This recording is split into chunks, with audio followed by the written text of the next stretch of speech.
Hai teman-teman, selamat datang kembali di channel saya. Hari ini saya akan membagikan sebuah cerita horor yang mungkin akan membuat kalian berpikir dua kali sebelum mendengarkan rekaman lama. Kau tahu, rasanya tinggal sendirian di kota yang tak pernah benar-benar tidur. Di antara kabut pagi yang menggantung di pepohonan dan suara jangkrik yang terasa terlalu nyaring, kadang-kadang kau bisa dengar sesuatu yang lain, sesuatu yang seharusnya tidak ada.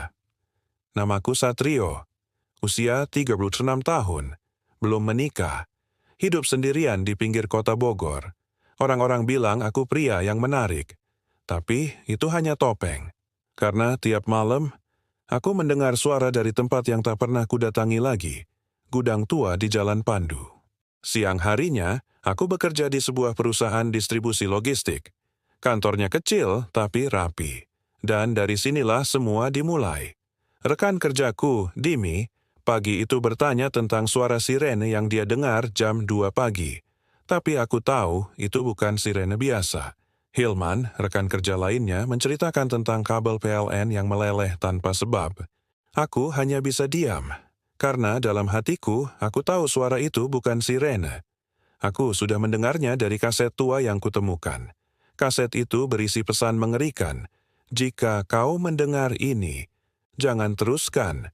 Suara ini bukan milik manusia. Dan sejak saat itu semuanya berubah. Tahun 1994, gudang di Jalan Pandu terbakar hebat. Yang aneh adalah suara tawa anak kecil dari puing-puingnya. Padahal tak ada korban anak yang ditemukan. Sekarang, suara itu mulai menyebar. Lewat email misterius, file audio yang tak bisa dibuka, dan komputer yang tiba-tiba crash. Bahkan Hilman mendengar suara anak kecil bernyanyi Nina Bobo yang berakhir dengan jeritan orang dewasa. Dan malam itu, ketika lampu padam dan ada yang mengetuk pintu, aku menemukan boneka rusak dengan kaset lain di tangannya. Saat kupasang kaset kedua, suara itu tak hanya kudengar, suara itu mulai menjawabku. Mereka bilang suara itu datang dari masa lalu, tapi bagaimana jika masa lalu tidak pernah benar-benar mati? Kalau kalian penasaran dengan kelanjutan ceritanya, jangan lupa like, komen, dan subscribe channel ini ya. Aktifkan juga lonceng notifikasinya supaya tidak ketinggalan episode selanjutnya. Sampai jumpa di episode berikutnya.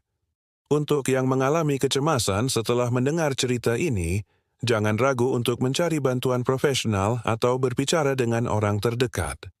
Ingat kan, ini hanya cerita fiksi untuk hiburan semata.